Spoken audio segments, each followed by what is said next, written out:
Welcome to Podcast for Your Soul, Your Compass, Your Light, Your Journey.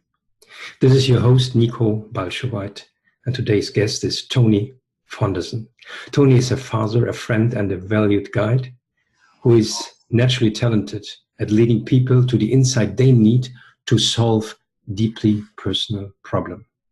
He grew up in a multicultural environment, and by the time he was 22, he'd lived in 6 different countries, had 2 engineer degrees, and spoke 4 languages fluently.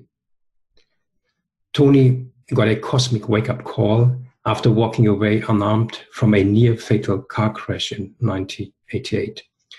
His brush with death led him to embark on a 20-year quest, studying how life, love, and relationships work so that the next time he would face death, he could look back on a deep, rich, and meaningful life.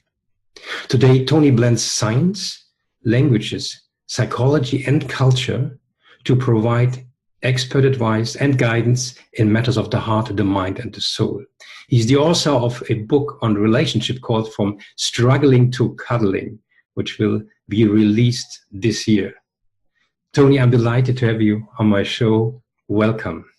Thank you so much, Nico. It's a great pleasure for me to be here with you today. Yeah. So there's so many things to talk just by your bio. So one element I'm curious about is so you managed to have to combine, let's say, the business world and the spiritual world together. How does this work for you nowadays? I think it all starts, as you say, with spirit. I had a kind of quasi-spiritual experience during my car accident where I thought I was going to die, and everything physical kind of transformed. It stopped in that moment. And it was a very, very humbling experience because I really felt so small, so infinitesimal, and surrounded by the whole beauty of nature, but combined with that in the presence of danger. So there were multiple facets which I was exposed to, which didn't make logical, where they didn't fit together logically, in the sense that in having a brush with death, I thought that would be one of the most terrible things that could happen to me, and it's something we are taught to fear. But having the presence of spirit with me in that moment made me realize that there is a lot more to life than just the physical, tangible things that we see and that we are motivated to accomplish and to do. So that was a very important lesson to me, that spirit encompasses everything.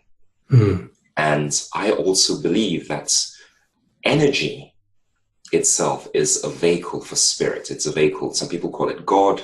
Some people call it the universe. Some people call it prana. But we are all made up of different configurations of energy. Some of it expresses itself physically. I mean, you and I were in different countries right now. We're speaking using technology. You hear the sounds. But all of that, those are different forms of energy. And it animates us and animates everything in the universe around us. So once I got that realization, I knew that no matter what I experience physically or even emotionally, that comes and goes, but spirit in the forms of energy always stays with me. And so it's always been a kind of constant guide and companion in my life. Yeah, if this interview would stop here, I think that would already be enough for myself and for the audience, because this is all about a podcast for your soul. It's just really getting a sense of the energy you're talking about, of the soul or the higher purpose or your experience. And it really sounds like you had some guardian angels there in the accident, but also your daughter was also in the car when you had the accident, right? Indeed. And that was for me a very miraculous aspect, because I was driving the car and she was in the rear seat of the car on the passenger side. And I lost control of the car as we were spinning around. When I realized that I could not correct it, and I was on a flyover of a motorway, it was on a curve, it was raining, it was quite slippery, and I'd gone over a bump and the back of the car just started spinning. And, you know, we crashed into the guardrail, ended up at right angles to oncoming traffic. And after the impact of the crash, my instinct, of course, was to look at my child. And I turned back towards her, and she was in the car seat. She was like 2 years old, and she was so calm, so peaceful. I asked her, "Are you okay?" And she nodded to me, and she just looked. I can always remember the look in her eyes. She looked so beautiful, so peaceful, so serene. And I asked her, and she just looked at me in my eyes, and she nodded. And as she did that, I felt this relief that, oh my God, my child is okay. I heard the squeal of tires, and I saw another car coming from the right on the side where my daughter was. And it was a lady. I could see the whites of her knuckles holding the steering wheel. Obviously, she was trying to brake, but her car was coming towards us. And I just looked at her, and she looked at me, and we knew that there was going to be an impact. And all I could think was my child. And I really thought that, okay, the first impact, I missed death. This really is it.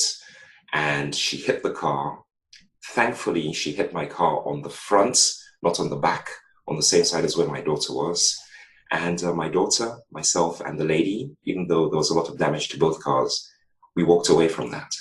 Wow. So that for me was a confirmation. I mean, for those who are not religious or are not spiritual, I would say to you that consider the fact that there may be something that we cannot see, we cannot touch, we cannot smell, which is with us. Just consider that fact.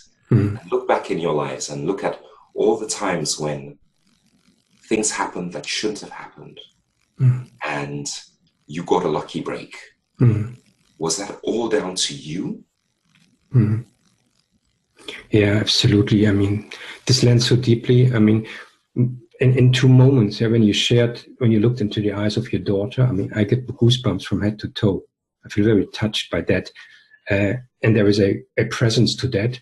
But then the second part, when you said that the lady, basically you could see each other. It's almost there's such a presence at that moment where usually would say, well, it's a blink of an eye, right? But then you could see her, she could see you, and then you had the thought, this is it. Yeah, and I think I'm also wondering, and I experienced things like this or talk to other people, what's happening at that moment that the time stops and you are so fully present, and how would it be if you could be more often so present to life? That's a really, really great question. And I think that for me, coming out of that experience, I've always tried to kind of chase that, to try and get that moment of absolute unity, of absolute stillness, and of absolute awareness all at the same time. I now, 20 years later after the accident, I wonder if I can actually physically manifest that. But of course, the pursuit of that goal is a noble one. And I think that in fleeting moments, the universe and nature and God surprises us and shows us things and reveals things to us in moments which are quite unexpected. And I think that's the beauty of life. That's why we have to live. We have to be alive, because those moments are there. And even though we may try to move towards them, I think it's a little bit like chasing the horizon. It's always in front of you. And, you know, the more you go towards the horizon, of course, the closer you think that you're getting, but of course it's receding also. But you don't stop. You just keep on going. And along the way, we encounter wonderful things. We meet different types of people. Nature reveals to us certain parts of our nature and our character that maybe we don't want to see. And sometimes, you know, the universe taps you on the shoulder and reminds you of certain things that you would rather not deal with. Yes. Yeah, and that's what I love about Podcast for Your Soul is by the moment you share your experience, I'm allowed to sense that in your presence. And this is this aha moment, which I have. And then I can feel my soul, I can feel your soul, even the soul of your daughter. Yeah. And I think therefore this is so important to share. And in the presence of someone else, I think this gift of, call it soul resonance or spirit or whatever, occurs more often. That's my experience. And you said also that because of that accident, you looked more into life, love, and relationship, and that was also the reason why you wrote your book From Struggling to Cuddling, which, by the way, I love the title. Thank From you. Struggling to Cuddling. It's just really, it makes me smile, and it's all about relationship. And so for the listeners out there, there are some phenomenal aspects which I never heard about to look at relationship within your book, which will be released this year. And one is that you say one important thing is choosing the right partner. Now that's a big question. So Tony, how do you choose the right partner? Yeah, it's something which I think we don't consciously think about, but I believe it's quite important. One very, very great person, I can't remember his name, but I heard it through Anthony Robbins, said that selection is better than training. And the people that you allow into your life actually influence you. There is an urban myth, I don't know if it's true or not, that we are the average of the 5 people that we spend most times with. I can't mathematically prove that, but I think that there is a lot of truth in that saying. And of course, your intimate relational partner is of massive importance to you. This person brings their wisdom, they bring their experience, they bring their shadows, they bring their traumas, they bring their joy, they bring their delights, they bring their support all into your life. And relationships, for me, they're like magnifying glasses. When you get into a relationship with someone, all of your characteristics, all of your good points, as well as your bad points, are amplified. And that's one of the beauty that we feel initially when we meet somebody, and there's a spark, there's an understanding, there's a connection. Of course, we want to put our best face forward. We are on our best behavior. We do a little bit of showing off to display ourselves in the most positive light. We elicit and actually inspire and invite positive emotions from our partner, and they do that too. So we amplify each other's energy fields and each other's good aspects. Unfortunately, we are complete human beings. We also have shadow aspects. We also have things which we would rather not deal with, or maybe rather not admit, or rather not face. And those aspects also get amplified in a relationship. So I think it's really, really important for you to be in the relationship with the right person who can be there to witness you, who can be there to support you, who can be there to laugh with you, and in those unfortunate moments, cry with you or comfort you when you are facing your challenges. And it's much easier to be with somebody with whom there is not only a physical affinity or an emotional affinity, which is what we pay attention to at the beginning of a relationship when we're dating, but I think a soul, energetic, spirit-based affinity is also very important, because that is what's going to sustain you in the long run when the hard times inevitably come. So what do you to pick the right person, and I go into some depth on how to do that in the book. Yeah, yes, excellent. Yeah, fascinating. And yeah, I'm also happily married since 23 years, and I can just echo what you just said. Yeah, it's just really one of the reasons why we are so happy is really that we have the capacity, as you said, to witness each other and hold space also for our dark moments, if you will. And this creates safety in the relationship, that you can show up vulnerable as well, and be with each other, but also be present for the partner if the partner has tough times. I totally agree. Yeah, that's one of the beautiful things. There is, I mean, a lot of us are, spiritual seekers and light workers, and a lot of us have a certain affinity and a certain degree of independence in solving our own problems and facing life challenges. or in making plans and accomplishing them. And that's all well and good. But there's relational aspects to life which cannot be fully explored or experienced without being in the presence of somebody else. Yes. Yeah. And that synergy between the two of you, it's like, they say that 1 + 1 is not 2. When you have two human beings together, 1 + 1 is more than just the two of you. You also have the bond between you. There's how can I say, an energy of the relationship between you, which is more than the sum of you individually. You only get that when you come together. And that informs you in a very, very unique and a very, very deep way. And in a way which I believe is very, very difficult for you to reach individually on your own. Wonderful.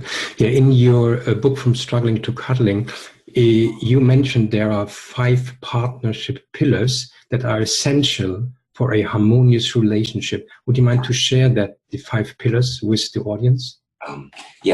I got this from a very, very wise pastor who I, by chance, I don't know if it's by chance, I heard a tape of a long time ago, actually just around the time of my accident. And he taught that, there are 5 aspects which you will always encounter in a committed long-term relationship, upon which your relationship can grow or will be destroyed. The fundamental, the base, I see it in the form of a pyramid. The base of the pyramid is communication. You need to be able to transmit what you mean. And I'm very, very careful about this. It's not just words, because there's things like body language. There's things like, a look, even energetically. You need to be able to transmit meaning from yourself to your partner. And you need to be also able to make sure that you are open to receiving the meaning that your partner is actually transmitting to you. Of course, there's a lot of verbal dialogue there, but it's not only that. We communicate through looking at each other's eyes. We communicate by listening to one another. We communicate through touch. We communicate through maybe a nod, an encouraging smile. All of those are forms of communication. We can also communicate through a frown. We can also communicate by, emitting a kind of energy which says, stay away from me, or I'm angry with you, or you're not my friend. The connection between us is broken. Before you can have a relationship, those communication aspects need to be in place. And the most important thing, I believe, is for both couples to understand the communication styles of one. Because even though we may believe that we're in love, and we may want the same things, we may want to live with each other and have the same, experiences together, we all have our different unique communication styles. And recognizing your partner's communication style, understanding it, giving them feedback on how their communication patterns impact you, and perhaps even coaching them lovingly, what are the best ways that they can use to connect with you, and which ways that they try to connect with you do not work, I think is essential in a relationship. So communication is the basis of everything. So that's the first pillar. The next pillar is honesty. We need to understand our partner's definitions of honesty. Because honesty to me, Nico, may mean something slightly different than the word honesty to you. We both use the same word, but it could have a different meaning. There are some people who naturally are extremely open, and they're extremely extroverted, they're extremely sharing, and they believe that when they get into a relationship, it's fine, it's okay for them to open up and share everything. And they want, and sometimes even demand, to know everything about their partners. And they call that honesty. And if their partner gives them 90% but keeps back 10%, they consider that as being dishonest. But that's just a personal definition of the word honesty. There are some other people for whom they only want to share, or they're only comfortable sharing, certain aspects of their life, and they want to keep something back. Maybe because they, you know, are private people, maybe because they're introverted, maybe because they are actually setting a boundary and saying that, okay, this aspects of my life I want to share with you, but these aspects of my life, I'd rather, you know, keep this back to me until I'm comfortable sharing that with you. And for them, they consider that being honest. So if you have two people who have different definitions of honesty, which I find is usually the case, I think it's very important for each other to understand where their partner stands around the definition of honesty. Because if not, if I take my definition of honesty and project it on you and your behavior, I could very easily see the situation where I falsely accuse you of being dishonest, simply because you did not live up to my standard of honesty. But my standard of honesty has no more validity than yours. And I've seen many couples fight and start accusing each other of being dishonest. And once that happens, it usually breaks the trust between the couple, and that sabotages their connection. Yeah, that's what I just wanted to say. It leads to trust. If I understand what my partner means, if they talk about honesty and I can live up to that expectation, it really creates trust and safety. And I see this also, I'm traveling a lot into other cultures. So for example, to India, and there I just also had to learn in their culture, sometimes they just cannot share the truth because they would lose their face. Right. And I had to learn that big time, where I said, okay, this is the way it is here.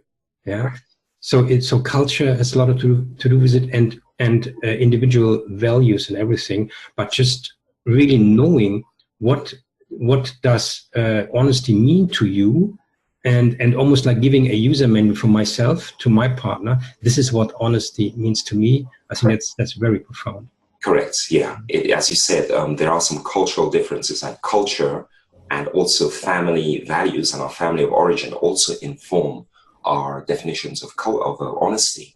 And there are some cultures whereby it's considered not done for you to give a bad message to the king. This expression, don't shoot the messenger. Yes. It came from a myth that, every time that the messenger came and gave a bad message to the court that, oh my God, we are being invaded, the king would get so upset that they would shoot the messenger. And we laugh, but imagine if you were brought up in a household whereby one of your parents basically did not want to get any bad news. And so let's say you broke the television and you knew that you were going to get into trouble. And you knew that when your parents came back, if you said that, one parent may disproportionately be so upset with you that it would traumatize you. As a child, the natural tendency would be to try and hide that fact. Yeah. If you grew up in an environment where it is considered acceptable for a lot of unspoken things, to hang in the air, you may grow up with the value that, okay, maybe it is bad for me to communicate negative messages to the people I love or to someone in a position of authority. Imagine then you grow up, you meet somebody, you fall in love with them, they're absolutely wonderful, and they are so honest, and they are so open, and they are everything that you didn't experience when you were growing up. And you love that aspect about them. And you get into a relationship with them. And suddenly, they expect you to also have that degree of honesty and openness. But you don't, you weren't brought up in that way. You don't have that training and that conditioning of being completely open and completely honest immediately. In fact, for you, you may experience that as a trauma. It may trigger something negative in you and cause you to shut down. And bingo, there you have that.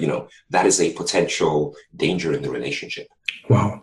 And if those partners don't know that this dynamic exists, you can see how they can spend a lot of time pointing fingers at one another and expressing their upset with the way that they interact with others. But they love each other. Yeah. I wish I had met you 23 years ago.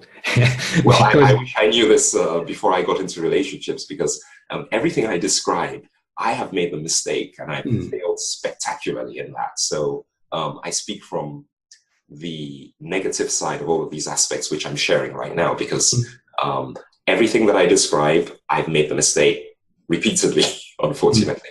Yeah, I can sign that as well. Yeah, and we learned it basically the hard way. But you just explained something which I realized is a gift in my marriage, but it took us years and years to really understand that, and that's so helpful just to have that clarity, even now as confirmation. But I think especially for young couples or couples who are working on their relationship, this is so helpful for them. Great advice. Yeah, I think so. I'll quickly go to the third aspect. The third aspect, after communication and honesty, I believe that the next important aspect to work out is teamwork. And this actually involves negotiation, and it involves a little bit of setting boundaries. And that's why I put it after the communication and the honesty parts, because I believe that without communication and without honesty, it's very, very difficult for you to negotiate who does what. How do you do it? When do you do it in a relationship?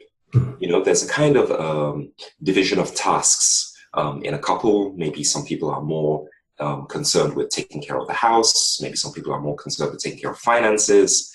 Who does the shopping? Who pays the bills? You know, who does the cleaning? Little things which on the surface independently don't mean much. But if there is friction and misunderstanding on these little things when you're living together with somebody or interacting very, very closely, intensively on a day-to-day basis, they can also be the cause of a lot of frustration and resentment in a couple. And I find that couples who try to negotiate, sometimes they fall into a pattern where you have one person is always dominant, always takes the lead, and the other person acquiesces. They don't like it, but they accept it just to keep the peace. Or what happens then is that breeds resentment, because the people who accept something that they cannot solve in terms of keeping the peace, that breeds a lot of resentment and disconnection. And usually their resentment and disconnection comes out in other ways, like passive aggression. So I believe that you should be able to negotiate. I mean, if both of you sit down and decide that, okay, I am the person who's going to take out the trash every Thursday morning. That is my job. That's my responsibility. You leave that to me and I'll do it. Then that's a kind of agreement. The important thing is to realize is that you have to be able to come to an agreement. Even if both of you don't see eye to eye, you should be able to arrive at a place that, okay, maybe now we can't find a solution to this problem. We keep the lines of communication open. We adopt this temporary solution for now, but we keep working on it until we find a solution.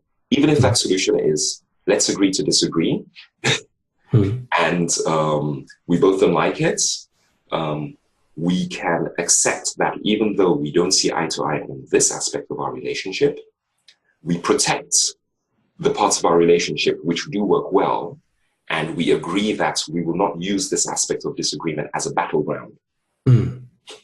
Yeah, I mean, so helpful also, like that I have the openness to disagree and commit, but also I don't have to do everything, and sometimes it just takes some time to evolve, and that gives a lot of freedom and commitment in the relationship. Indeed. I think it's a kind of infinity symbol whereby you have periods of connection and disconnection. It's kind of, imagine an infinity symbol lying on its side. You come together, you move apart. You come together, you move apart. When you come together, there's fusion. And it's a kind of, you kind of melt into one another. But then you move apart because you want to restore your individuality. And then as you move apart, of course, there's a space between you. And hopefully that space triggers a spark between you that makes you come back together. So you're always moving apart and coming together, moving apart and coming together. There's this kind of resonance, there's this kind of frequency within your relationship whereby you can grow, express, and discover things as an individual, and then take that back when you're in moments of connection to your partner and share that with them. They can reflect back what they've grown and what they've discovered to you. And that way I see it very much like the fibers in a rope. You're intertwining the lives together, but you the individual fibers. Yes, I like that. Yes, yes. And it becomes stronger by time, Indeed. The rope. Yeah. Indeed. Yeah. Indeed. So that was the third thing. We've dealt with the communication part, the honesty part, and the teamwork part, which is all about negotiation. And then you have what I call the two energetic aspects, the two energetic pillars, which are sex and money. Mm-hmm. And these are ways of, well, let's look at money first. Mm-hmm. Money is like a container for value. Mm-hmm. It's a way of transferring value from one person to another. But the thing is that money, even though it's intangible, means so much to us. Mm-hmm. And we are informed, our beliefs about money are informed about our family of origin, our childhood, the kind of environment that we grew up in, and our culture. And for some people, money means freedom. Mm-hmm. For some people, money means power. For some people, money means having lots of options. For some people, money means security. For some people, money means excitement. So you all have different meanings of money. And even within us as an individual, I look at myself and I have a whole spectrum of meanings of what money means to me. Money gives me the ability to pay my bills. And I like that because I do not like the feeling of being in debt. Simply because I'm a very independent person and I don't want somebody to have a hold on me. That's just my nature. There's some other people who, for them, being in debt, it's no big deal. You know, for them, they feel that, hey, you know, if I have money, I've got to spend it because I could die tomorrow. So for me, for them, money is a venture. So we all have to, when we come into a relationship, money is usually a contentious issue. It's usually linked to our values and to our past history. And again, we must find a way where we understand what money means to our partner. Yes. And we do not project our meaning and our hierarchy of values about money on our partner. Because as soon as we do that, that is, danger. You know, so again, you then need communication. You need honesty. You need teamwork to be able to handle money problems. They're all interlinked. They're all intertwined. And if you try to jump to, let's say, two people meet each other, they fall in love, and immediately they buy a house. They have a shared mortgage. I mean, taken care of the fundamentals in the relationship. They got to go through some problems. I mean, you're just describing my marriage. I mean, it's just amazing, really. Yeah, because initially, so I have a good job, I earn money, but I don't mind if my account is in minus for a few months. For me, it doesn't bother me. So Petra on the other side said, no, we can't have that. You do, and she said, you know what? You do whatever you want with your account, but we have a shared account, and this account will never be in red, will never be minus. And we did this. And since we have that, she's totally in peace and relaxed in regards to money issues. Yeah. And I really got it. And I said, wow, this is important. And also, she has also her own account. And in 23 years, I never saw it that it was in minus one time. It's just such a strong value. It just doesn't happen. Exactly. And then I learned this, and now I appreciate this and say, wow, this is just really helpful. Yeah. And again, as a couple, you describe, I mean, you're not alone in having a different aspect of viewpoint about money in your partnership. And as a couple, you can see that both of you have worked it out. And that is what I'm advocating. That's what I'm praying for. I wrote this book to really give people who want to have a long-term, happy, solid foundation in their relationships the skills that they need, because they are going to encounter these problems. Even if they don't openly address them, and even if they don't openly say anything about it, they will have feelings, they'll have beliefs, and they'll have thoughts, and they will be triggered by all of these issues. And I want to live in a world where people are able to express this, because, there's so much pain in relationships. There's so much strife in relationships. You only have to look at the divorce rate. I myself, I'm divorced. I've been in love. I know what it's like to love somebody. I know what it's like to lose somebody I love. And I know what the aftermath of that does. And if there are children involved, that's doubly painful, because the child sees the two people that they love the most, the mom and the dad, you know, who are supposed to be together and love one another, having so many problems that they can't stay with one another. And in a lot of cases, that's quite traumatic. And then these children grow into adults, and they take this trauma with them into their lives, and maybe meet somebody else, maybe meet another traumatized child. They have this affinity whereby they connect through their pain, and this starts off their relationship. And then they believe that because they have this connection, they'll be able to make it as a couple together. And it is possible, but you need more than love.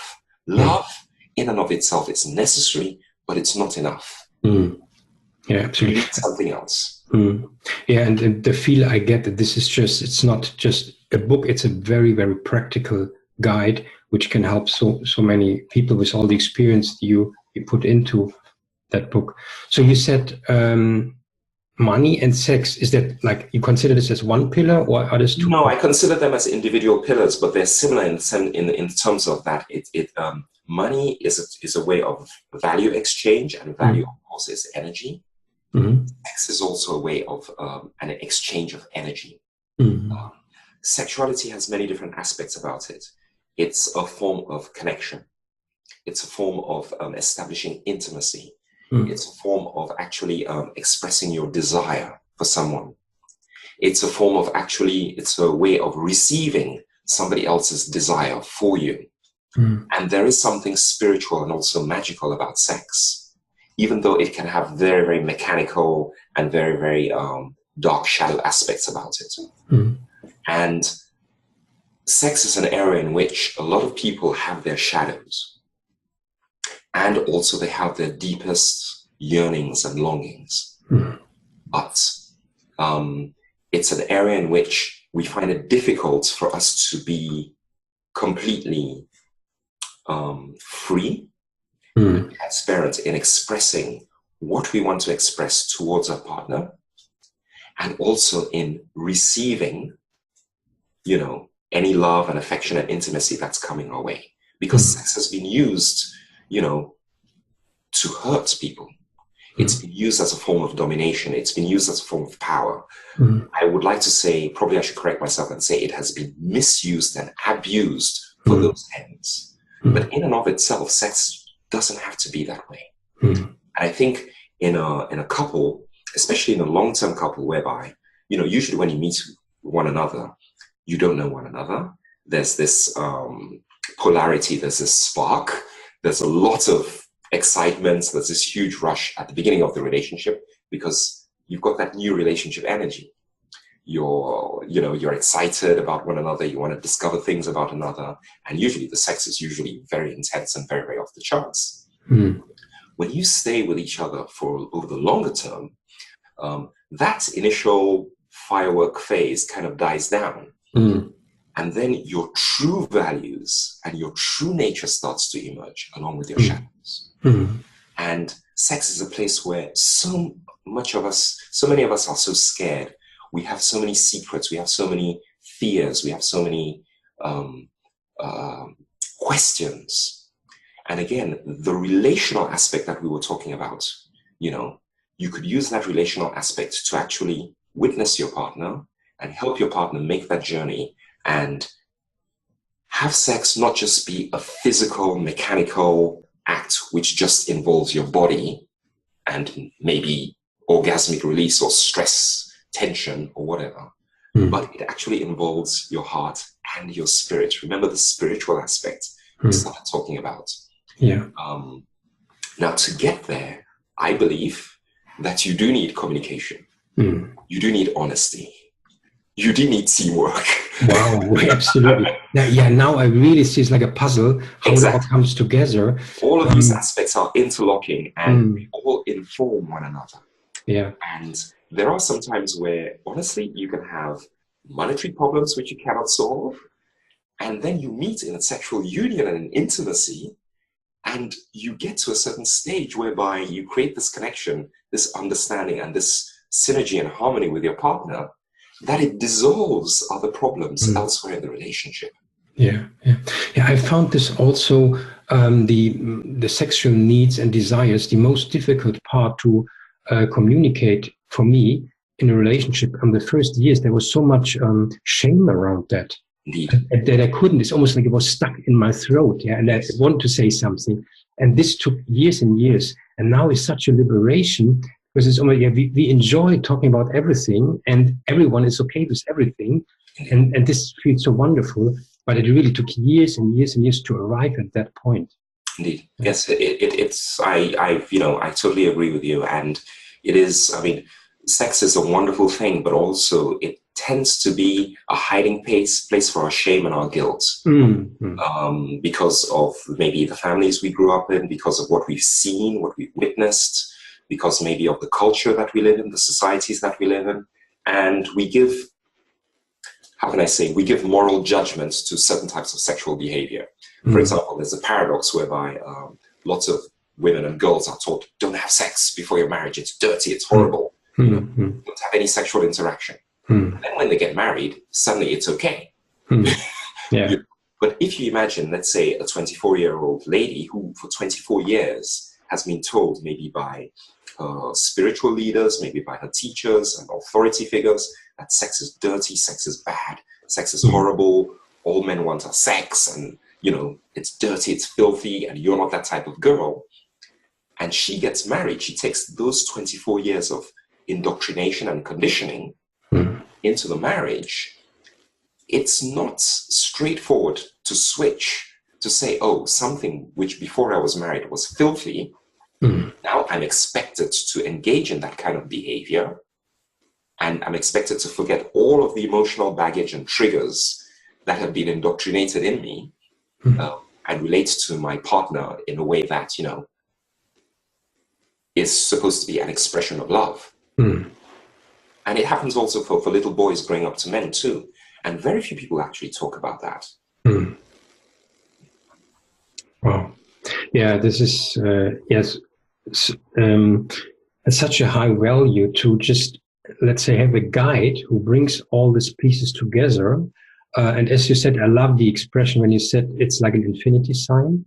And that's what I see also in your pillars and building blocks. How it's just, it's like almost like a wheel, and it interacts all the time. Correct. With each other. Yeah, correct. Yeah, they all inform one another. What I found when I was going through relationship challenges and I was looking for help, I found help on individual aspects. But it's more like I believe it's more like a set. It's more like, we have 26 letters in the alphabet. With those 26 letters, you can write a word. And you can combine words to make a phrase. You can combine phrases to make a sentence. You can combine sentences, to make a paragraph, and paragraphs become chapters, and chapters become newspaper articles or books or whatever. But you need those 26 individual characters of the alphabet from A to Z. I always looked, because I always found certain letters in the alphabet of how to create a strong, lasting relationship individually in isolation. But it wasn't until I looked at things, I combined them, and I looked at things in a kind of totality to look for a set of skills that in combination can give me the answers. And that's what I really want to share in this book. Yes, beautiful. It's really holistic. Yeah. Correct. And we're not used to learn that way. In school also, we just take a look in one direction and try to become an expert, but we don't see the big picture. That's correct. Make it holistic. Yeah. Wow. So then, even you said the 5 pillars. So the 5 are communication. That's pillar number 1. The next pillar is honesty. That's pillar number 2. The next pillar is teamwork. Pillar number 3. Pillar number 4 can be sex, and pillar number 5 can be money. Some other people, pillar 4 is money, and pillar 5 is sex. The actual order, but you need the bottom. You need the bottom 3 in order to deal with the other 2. Yeah. Now, what usually happens is that, boy meets girl, they go out, they have fantastic chemistry, they have minimal communication, they've got no honesty and they've got no teamwork, and then they do a pole vault, they jump up to sex. Mm-hmm. Yes. Yeah, absolutely. Yeah. And that never lasts very, very long. And even if it's enjoyable, it's fleeting, you know. Or you meet a couple, they meet one another, and they move in with each other and buy a house, but they haven't really established the foundational parts of communication. When I say communication, it means that can I sit in your presence, and can you look at me, and can I look at you, and can we transmit information to one another and remain open to one another,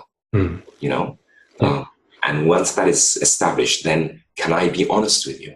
Can I, am I open enough to be honest with you? Or do you understand my definition of honesty? If when I come back from work and you ask me, how was your day? And I say, fine, and I don't give you a detailed timeline of everything that happens with me today, would you start suspecting that I'm hiding something from you because I only said fine? And your communication style is, when you come back from work, I don't even have to ask you, how was your day? You tell me everything. Yeah. Yes. And I accept that aspect of you. Yeah. These are things which very few people talk about, but we encounter in our relationship. And when you're in love, and when you're in the honeymoon phase, and you're so lit up by a partner, these things don't seem that important. But they are. Yeah, absolutely. Yeah. You also talk about the healing nature of relationship. Okay. Can you tell a bit more about this? Yeah. As I said, following on from what I've just said, I believe that we carry a lot of light and we carry a lot of darkness in us. We carry a shadow side in us, where our pain, our sorrow, our hurts, the things that we are ashamed of, our guilt, is hidden. And human beings are very, very good at hiding things from themselves. And we also believe that in hiding things from ourselves, we hide it from others, which usually is not the case. Yeah. Usually like an ostrich, when an ostrich hides its head in sand, its backside is exposed to everybody else. But the ostrich feels like, oh, my head's in sand. I'm safe. I'm alone. Nobody can see me here. And that's how we are.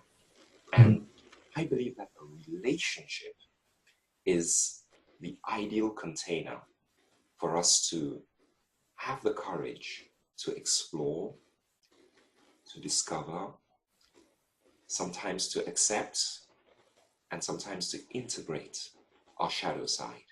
And if you're fortunate enough to have a partner who cares enough about you, who understands you, and who accepts you as you are, with your light and your darkness all combined, and who can hold witness for you, who can be there for you, and who can support you. Maybe not physically, because I think that sometimes each of us has to walk our own path. Each of us has our own dark night of the soul. But knowing that you have a partner who is there for you as you stumble around and as you fall over and stand up, and who's there to encourage you, and who's there to lovingly accept you and support you, I think that is fantastically healing. And I think that a relationship can be that, but you have to design it that way. Yes. You have to want that for yourself. You have to want that for your partner. And that's why I say, it's pretty important picking a partner, picking the right partner in the first place, because these are the kind of aspects which I would invite your listeners to consider when they choose a partner. And even if you've chosen a partner and you did that unconsciously and your subconscious did that for you, that's great. Consider being there for one another in a healing aspect as well. I think it'll just make your relationship so much better. Yeah, and I believe also that's the purpose of relationship is healing. That's also why I like the pain body concept from Eckhart Tolle, where he just said, okay, it comes out, but if you have a partner who can witness you in a loving, holding space environment, then it dissolves, and then only you can find and be the true self which you are, and be authentic as you are, and own and claim your shadows, and then find more and more liberation and be okay with who you are. Absolutely. I think he's so right. I think that's a beautiful way of expressing that. I think that I've been fortunate enough to have some loving people in my life who held space for me when I go through my dark nights of the soul. And it brought me to a place that I could have never arrived at on my own. Yeah. And I think also this is nowadays the fastest way to become aware is to be together with others, be it in a relationship or with other people. And if several people come together and just can share unfiltered who they are, I think then it's just a field of growth which is so fast. Yeah. And relationship is a gift in that journey.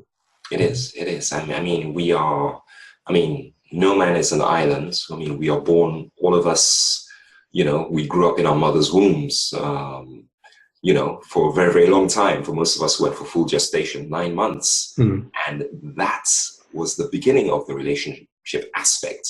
We all came to this earth through the fusion of a sperm and an egg. I know that sounds scary and spooky, but it is a physical and biological fact. And, relationship informs us. And of course, when we're born as individuals. And when we die, we'll die as individuals. But in between birth and death, we will meet, we will connect with other human beings. And there is so much joy. There are so many lessons, and there is so much evolution and expansion that we can share with one another, that we can trigger with one another, that we can inspire in one another through relationships. They don't necessarily have to be romantic relationships. Of course, I'm focusing on romantic relationships in my book, but these 5 pillars can apply to you as an individual vis-a-vis your relationship with yourself. Because we have relationships with ourselves as we have relationships with one another also. Absolutely. You mentioned 2 other values of yours, which are acceptance and forgiveness. What does it mean to you? Well, acceptance means for me dealing with reality and giving reality as much weight as I give my desires. In relationships, whenever there's a conflict, usually there is a part of us, one partner wants the other partner either to stop doing something or to do something that they're not doing. Either to stop doing something that they are doing or to do something that they are not doing. And obviously, there is a desire that's a change should take place in our partner. But in order to trigger that change or to inspire that change or to even to express a wish for that change to happen, I believe it's much more effective to accept your partner for who they are being right now and not to deny that, because if you deny that, you're denying reality. Let's say you have a situation whereby you have a couple, they have a child. Mother is the main caregiver of the child and basically wants the child to go to bed at a particular time. And maybe mother has to go on a trip. She leaves the child with father. And father then does not respect the bedtime that mother said and basically allows the child to go to bed a little bit later. Mother comes back. She asks, did the child, go to bed at a normal time? Oh no, the child went to bed an hour later, and basically is not very happy with father's, breaking of the agreements that they had. And so there becomes a discussion now on basically the bedtime of the child, where both parents have different points of view.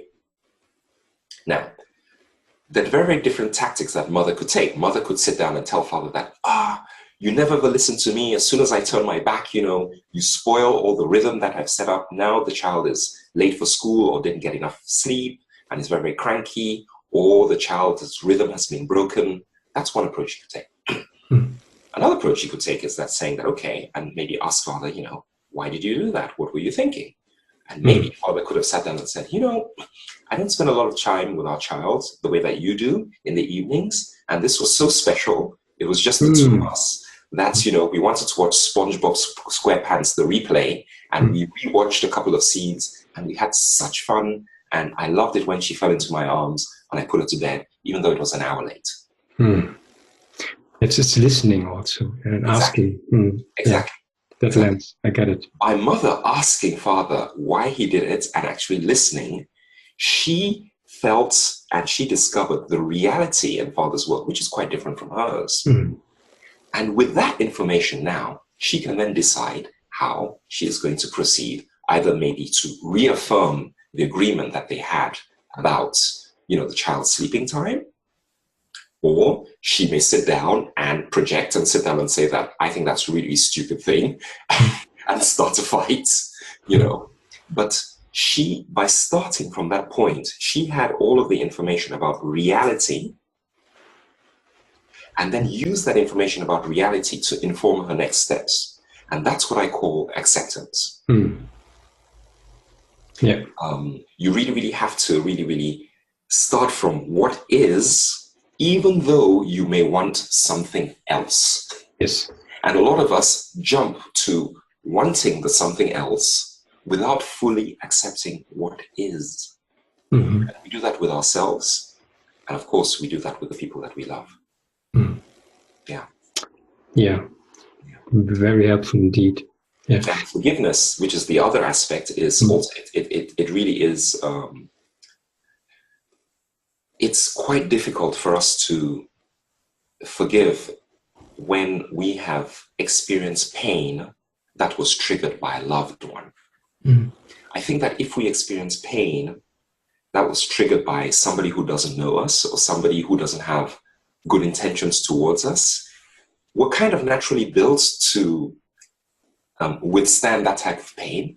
But if you've got your heart open and through something that happened, the person that you love is the cause of your pain, that pain seems to be a little bit more intense. It seems to be deeper. It seems to wound us in a particular way. And that's inevitable in a relationship. There are times when I am going to hurt my partner inadvertently and quite hurt them quite deeply. And there are times when I'm going to feel hurt. And I think that forgiveness is a type of muscle whereby I have to realize that, yes, I was hurt. Yes, I do feel pain. Maybe we need to have a discussion about this not happening again, or maybe I need to express what I felt. I need to be heard. But I need also to allow that pain to dissolve, if not for my sake, if not for my partner's sake, but for my sake too. If I hold on to that pain and I feed that pain and I nourish that pain by reminding myself about it, by coming to a conclusion that, oh, my partner hurt me, when they know that if they do this, I'm always hurt. And I start projecting on them and I start believing that they're out to hurt me. And I'm holding on to that pain and telling all of my friends or anybody who listened to me about how my partner did this and I was really hurt and I was really angry. I'm holding on to that. And I'm amplifying that. Yeah. And forgiveness is an antidote. I also call this stop bleeding. Yeah. And so I did several years ago a workshop on the Ho'oponopono process, the forgiveness process. And just to have that capacity to say, I'm sorry, please forgive me. Thank you. Yeah. I love you. I love you. Yeah. But mean it. And as you said, we go full circle now. There is an energy attached to that.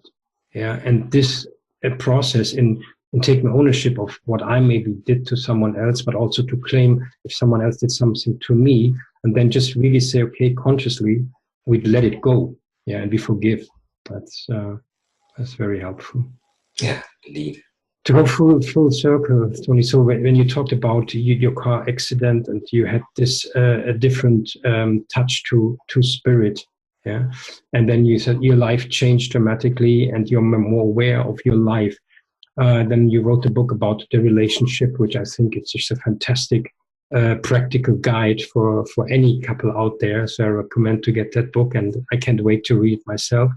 So in regards to that spirituality, how do you see a relationship as a spiritual container to holistically? Yeah, I see it as it is almost like a recreation of